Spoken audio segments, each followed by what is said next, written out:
Sinamaan na siya ni Krisa ng tingin, pinapabatid na manahimik at huwag niyang agawin ng spotlight sa ikakasal.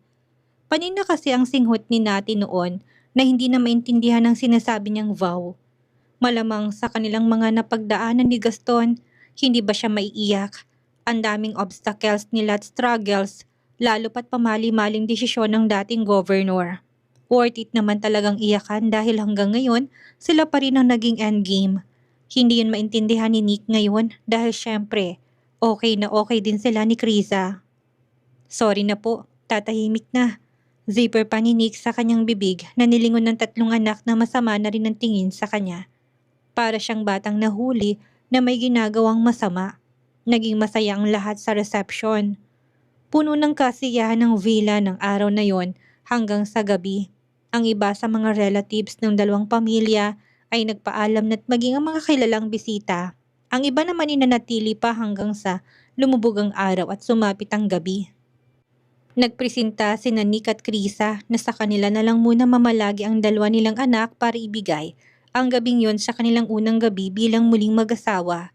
Nasa kalahati ng gabi nang matapos ang okasyon.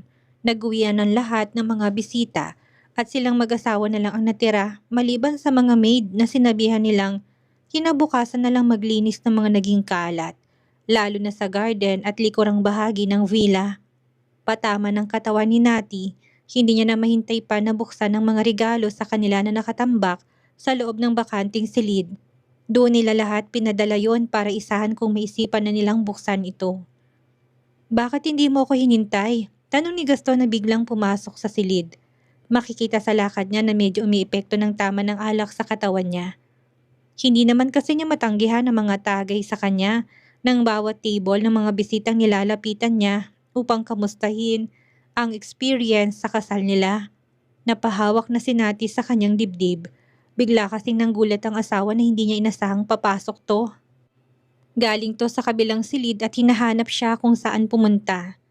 Yes, muli niya na itong matatawag na asawa dahil may certificate na ulit sila na minsan nilang pinakancel ngunit muling pinirmahan yun ngayon. Nakakagulat ka naman, bakit hindi ka malang kumatok? Aatakihin ako sa puso sa'yo eh. Pagak na natawa si Gaston na tinanggal ng botones ng dalawa ng suot niyang long sleeve. Kanina niya pa nahubad ang suit. Diretsong lakad niya nang lumapit kay Nati na pinagmamasdan lang siya. Hindi nagbagong emosyon nitong gulat na gulat sa kanya. Pasalampak na naupo ang dating governor sa likod ng asawa, nilagay ng baba niya sa isang balikat ni Nati. Nakanguso. Bakit ka naman magugulat? Tayo lang naman ang nandito sa sarili nating villa. Hinawakan kagad ng babae ang mukha ni Gaston at mabilis na nitong inaabot ang kanyang labi. Ngumisi ang dating governor na humigpit pang yakap sa katawan ni Nati na animoy ayaw nitong bitawan. Mababakas pa rin ang ligaya niyang nakabalandra sa kanyang mga mata. Proud na proud sa halip na muli pang magbukas ng kanilang natanggap na mga regalo. Umikot na paharap si Nati upang harapin ng asawa. Tinitigan niya mukha ni Gaston ng matagal at malagkit. Ngumiti pang muli si Gaston nang mapansing ginagawa ng asawa niya. Anto ka na? Tanong ni Nati dahil sa namumungay na mga mata. Umiling si Gaston na muli pang humigpit ang yakap sa asawa. Ilang beses na bumuntong hininga. Hindi pa at pakiramdam ko ay mukhang hindi yata ako makakatulog buong gabi. Si Nati naman doon ang natawa. Iba na kasi ang iniisip niya na hindi niya alam kung fertile lang ba siya o kaya kung palaging mainit ang katawan niya o dahil sadyang ganun ang epekto nito sa kanya. Magkatulong na pinagapang na ni Nati ang kanyang dalawang kamay mula sa katawan ni Gaston upang tuntunin lang ang belt na suot ng asawa at tanggalin yon. Damang-dama niya ang biglang bilis at lakas ng tibok ng puso ni Gaston na para bang yun ang unang beses na gagawin nila ang bagay na to. Nakagat niya na ang pang-ibabang labi, hindi na makapaghintay. Excited ka na? Mapanuksupang tanong ni Nati na pinapungay pa rin ang mga mata niya. Bakit ikaw hindi? Hawak ni Gaston sa magkabilang pisngi ni Nati. Nagkahinang na rin ang mga mata sa mukha ng asawa na kulang na lang ay magkalapit ang mukha sa lapit nito sa kanya. Super excited. Pagkasabi ni Nati noon ay tumayo na si Gaston at kahit hahapay-hapay ang katawan nito. Dahil sa alak ay nagawa pa siya nitong buhatin. upang dalahin lang sa kanilang silid na nakahanda na, upang pagsaluhan nila ang unang gabi nang masasabing muli silang pinagbuklod ng Diyos at ng tadhana. Napuno na ng irit ni Nati ang 4 na sulok ng kanilang kwarto na maya-maya pa napalitan ng malakas at bigay na mga ungol dahil alam nilang wala silang maistorbo. Parang wala namang pagbabago, sambit ni Nati nang kapabumagsak ang katawan nila na naghahabol ng hininga sa ibabaw ng kama. Kung anong pakiramdam noon, ganun pa rin. Hindi malaki ang nagbago, Natalia. Nilingon na ni Nati ang asawa. Hinihintay niya na dugtungan pa yun ni Gaston. Nagbago dahil mas minahal natin ang bawat isa. Pinatatag tayo ng bawat hamon. Pinahinog ng bawat paghihirap at life lessons ang ating pagsasama na walang sino man ang makakatibag pa. Humigpit pang yakap ni Nati sa asawa. Sininghot ang normal na amoy ng katawan nito. It's been almost 10 years. Isang dekada. Ganun na tayo katagal na magkakilala. Dagdag pa ni Gaston na basag ng boses. Dati kasi, ang buong akala niya itatanda lang siyang mag-isa. Minsan ba, Natalia, may pinagsisihan ka sa mga nangyari? Doon sa mga pagsubok natin. Tumango si Nati kung kaya naman nilingon na siya ni Gaston. Oo naman, aminado ako. Nung panahon na iniwan mo ko sa araw ng kasal natin, para lang may unahing tao na hindi mo kaano-ano. Sobrang pinagsisisihan ko nung nakipagbalikan pa ako. Kaso anong magagawa ko? Mahal kita at pinakita mo namang deserve mong another chance. Tingnan mo naman kung nasan na tayo ngayon. Kasal na ulit. Wala nang naging balakid. Humigpit pang yakap sa kanya ni Gaston na hindi na mapigilan na maging emosyonal. Salamat sa last chance, aking magandang Mrs. Barcelo. Muling dikit ng labi ni Gaston sa pisngi ni Nati habang namamalisbis na ang kanyang mga luha ng kaligayahan sa gabing iyon. Humagod naman ang isang kamay ni Nati sa likod ni Gaston habang pigil na kumawala rin ang luha ng kanyang kaligayahan. Patunay na pwede rin palang maiyak dala ng sobrang ligaya. Last chance na yan, ex-Governor Barcelo. Kaya sana huwag mo nang sasayangin pa. 2 taon nang matuling lumipas, napilitan si Nati na mag-resign sa kanyang trabaho kahit pa ayaw siyang payagan ng kanyang amo at inofera na ipopromote sa mas mataas na posisyon sa kumpanya. Magalang niya pa rin yung tinanggihan at sinabi ang tunay niyang dahilan kung kaya kailangan niya ng tumigil sa pagtatrabaho. Aakyat na sila ng Baguio at doon natitira for good. Napag-usapan na nila ng asawa. Naintindihan naman yun ng kanyang amo at hiniling na sana ay maging maligaya na siya. Of course, kaligayahan kong pamilya ko kung kaya naman alam ko magiging masaya ako doon. That's great, Mrs. Barcelo. Nagkataon na bakasyon ng moving month nila paakyat ng Baguio. Kung kaya naman kasama nila si Brixton. Nang matapos ang unang buwan ng bakasyon ay sinimulan na makiusap ni Brixton sa ama na mananatili siya ng Maynila na mag-aaral dahil gusto niyang dito makatapos ng middle school.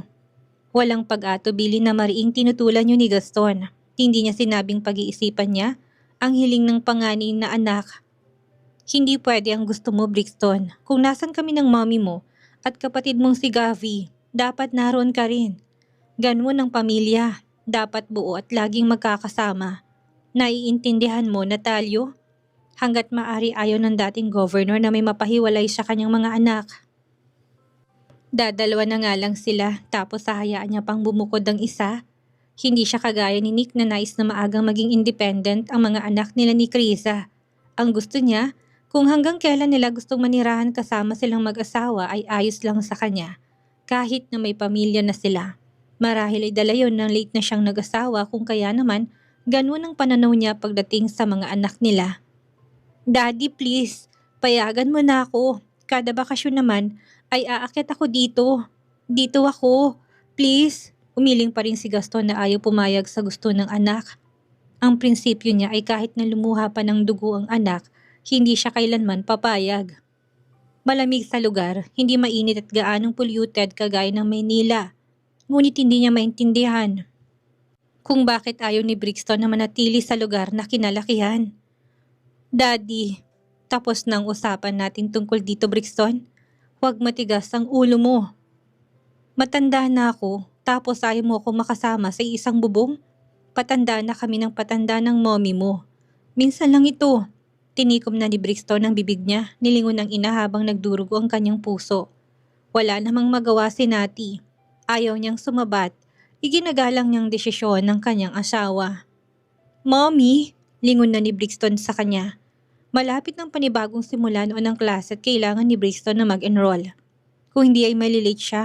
Nakausap niya si Nixa na nagdaang araw at binalita nito na nakapag-enroll na silang magkakapatid. Help me kay Daddy please. Humihikpi na si Brixton, bagsak na magkabilang balikat niya.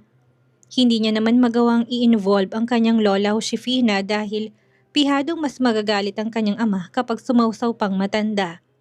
Hanggat maaari kinakausap niya sila ng masinsinan.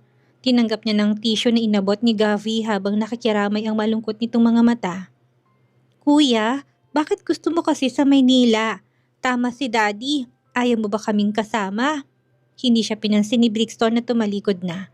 Hindi na natiis pa ni Nati. Nasasaktan siya kapag nakikita niyang lumuluha ang isa sa mga anak nila nang dahil sa sama ng kanilang loob.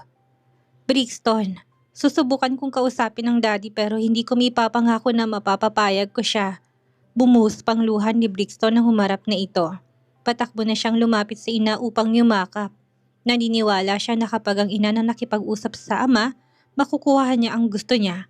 Madalas kasing kinukonsider ng kanyang ama ang mga salita ng kanyang ina. Thanks, Mommy. Naghanap ng tamang pagkakataon at panahon si Nati upang kausapin ang kanyang asawa tungkol sa hiling ng kanilang panganay. Sa totoo lang, ayaw niya rin sanang gusto ni Brixton, ngunit tinimbang niyang lahat. Baka kung ipilit nilang sa Baguio to mag-aral ay mapariwala lang ang bata. Isa pang mga pinsan nitong kanyang kasama. Panatag ang loob niya dahil ang mga yun ay takot naman na gumawa ng kalokohan, lalo na't alam nilang isang respetadong taong kanilang amang sinig. Good point yon. Kaya lang sila naman ang magsasakripisyong mamiss si Brixton gabi-gabi. Hindi naman pwedeng laging papauwiin ito ng Baguio ng weekend. Kaya mo? Tanong ni Gaston nang kausapin siya ni Nati tungkol doon. Baka mamaya iiyak ka kapag na-miss mo na siya. Ginagawa ko lang naman to para sa ating pamilya eh. Kaya ko namang magsakripisyo, Gaston. Isipin mo na lang kung ipipilit natin na dito siya, tapos napariwala siya. Nagrebelde, o kung hindi naman kaya ay nabully. Para rin naman kay Natalio yon. Hindi nagsalita si Gaston na batid na sa bandang huli ay magagawa siya nitong mapapayag. You have a chopper. Pwede na kada weekend ay umuwi si Brixton dito. Nangangako naman siya na kada vacation na dito siya mamamalagi. Pagbigyan na natin. Naroon naman si Mommy at Daddy. Isa pa nandun si Kuya Nick at Kriza. Malapit lang din naman ang Maynila. Hindi ibang bansa. Maano ibigay na natin kay Brixton ang alam nating bagay na magpapaligaya sa kanya. Niyakap na ni Gaston ng asawa. Sa bandang huli pumayag na rin siya. Hindi siya nito tatantanan hanggat hindi pumapayag. Biglang naging iba ang ihip ng hangin sa paligid ni Brixton kinabukasan nang malaman na pumayag ng kanyang ama sa kasunduan na kapag may long weekend at weekend ay kinakailangan niyang nasa Baguio siya, maliban sa mga bakasyon nila. Thank you so much, Daddy. Pangako, I'll be a good son. Sus, nang bola ka pa. Tingnan natin kapag naging binata ka na, kung good son ka pa rin sa amin. Sinati na siyang pinakamaligaya sa kanila dahil nakikita niyang mga ngiti ni Brixton dito. Malungkot man si Gavi na mawawalay sa kapatid, pinili na lang niya na manahimik at makisaya. Huwag kang mag-alala, Gavi. Gagawa si Daddy at Mommy ng kapatid na makakalaro mo. Si Brixton na makitang malungkot na kapatid. Hindi ba, Mommy? Daddy? Lingon pa nito sa mag-asawang hindi makapagsalita. Kung magagawa ba nilang mag-asawa yun ng 2 taon na halos nilang sinusubukan. Anong gusto mo, Gabi? Baby brother or baby sister? Bilis, sagot. Brother? Siyempre baby brother. Ayoko ng baby sister dahil dapat ako lang ang princess ni Daddy. Makahulog ang nagkatinginan ng mag-asawa sa naging hiling na yon ng bunso nilang anak. So kapag baby sister itatapon natin? Tanong ni Nati na nakisali na sa kanilang magkapatid. No, pero pwede bang exchange natin kay Tito Nick kapalit ni Skyler? Humalakak si Brixton sa kalokohan ng kapatid. Mas matanda naman sa'yo si Skyler eh. Sagot ni Brixton na natatawa na. Saka hindi sila papayag, Gavi. Isang lalaki lang si Bri. Gusto mong tanggalan ng anak na lalaki sila ni Tita Kriza? Eh di gawa na lang sila ng bago. Kinalaganan ni Gaston si Gavi at inalikan ng kilikili. Napuno na ng malakas na hagikik ng anak ang apat na sulok ng kinaroroonan nilang silid. Yumakap naman si Brixton sa bewang ng ama. Matangkad na ito. Akala niyong dali lang gumawa, no? Malalaman niyo yan paglaki ninyo. Si Gaston na naiiling sa anak. Masaya at tahimik na pinapanood lang sila ni Nati noon. Tila nagdiilang anghel sina Gaviana at Natalio nang humiling na magkaroon sila ng bagong kapatid. Isang linggo bago matapos ang bakasyon at bumaba si Brixton para sa panibagong simula ng pasukan, naabutan nila si Nati sa kusina na may estrangherong prutas na mabahong kinakain. Napatakip na ng ilong si Gaston na halos maduwal na sa amoy noon. Samantalang si Nati naman ay ligayang-ligaya pa sa kanyang kinakain. Kumakanta-kanta pa ito habang kumikinang ang mga mata. Hindi alintana ang malakas na amoy ng prutas sa harapan. Hindi lang silang mag-aama ang may reklamo doon. Ang mga maid ay bahong-baho sa amoy na sumasakop sa buong kusina nila. Ngunit syempre, wala silang boses upang magreklamo sa amo. Ano yan, Nati? Tanong ni Gaston na halatang pagpipigil sa kanyang paghinga. Hindi niya namalayan na ang araw na yon ay maagang nagtungo ng market si Nati upang bumili lang noon. Pagising niya kasi ay bigla na lang siyang nag-crave. Hindi niya na binulabog pang asawa at siya nang kusang nagsadya sa palengke upang bumili lang. Proud pa siya sa sarili niya na hindi niya kailangang mang-istorbo upang ibigay lang ang kanyang gustong kainin. Durian, proud pa nitong sagot na labis ng pagtataka kung bakit ganun ang itsura nila. What is durian, mommy? It smells like Kuya Brixton fart. Si Gavi na nilingon ng kapatid na katabi. Masama na rin ang tingin nito sa kanya na animo ay minabantaan siyang manahimik dito.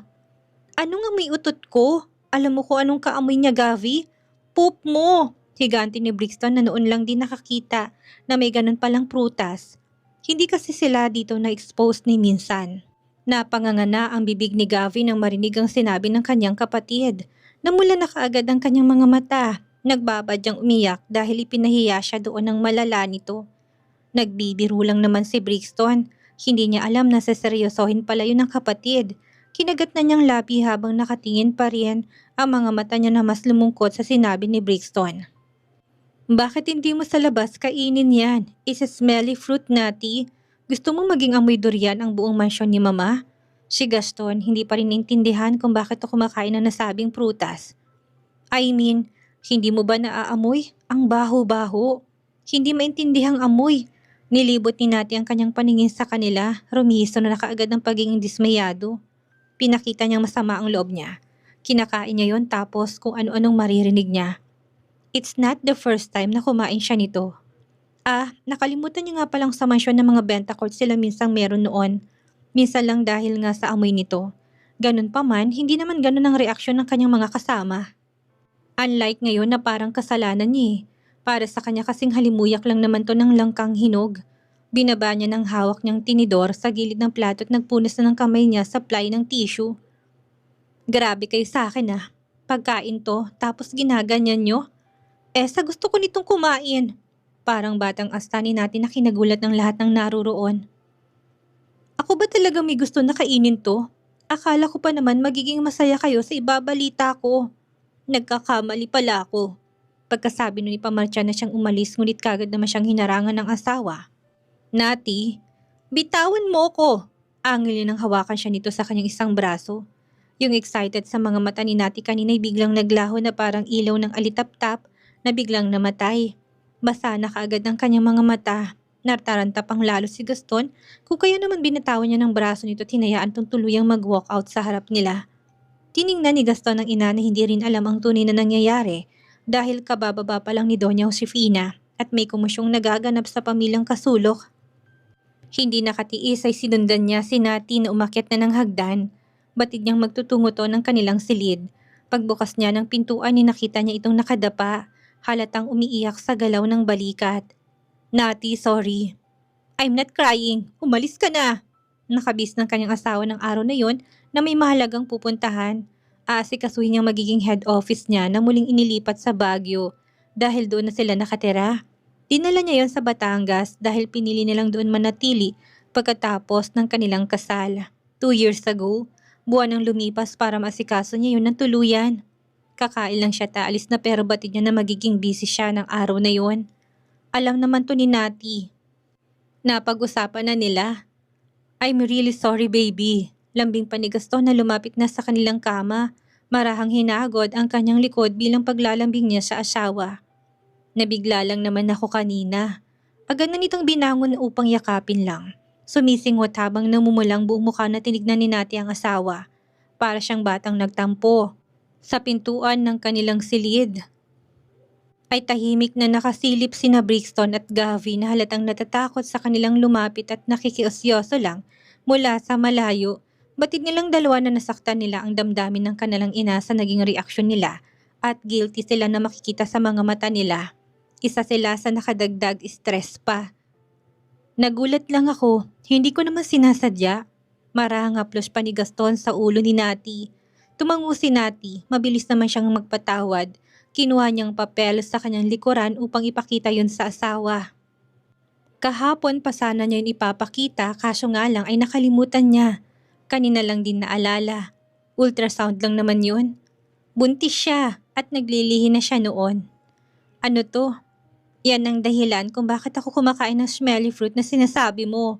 Napaawag ng bibig ni Gaston nang may napagtanto. Kabado na siyang binuklat yon at hindi nga siya nagkamali sa kanyang hinuha. Mula sa hawak na papel ay binalik niyang tingin sa mukha ng asawa. Bumaba na yon sa puso nito na para bang meron dong tinitingnan. Is this for real, Natalia? Halos hindi lumabas sa lalamunan ni Gaston. Paulit-ulit na tumangusin natin na pinakita pang mga pregnancy test na ginamit niya na mayroong isang resulta. 2 pulang linya.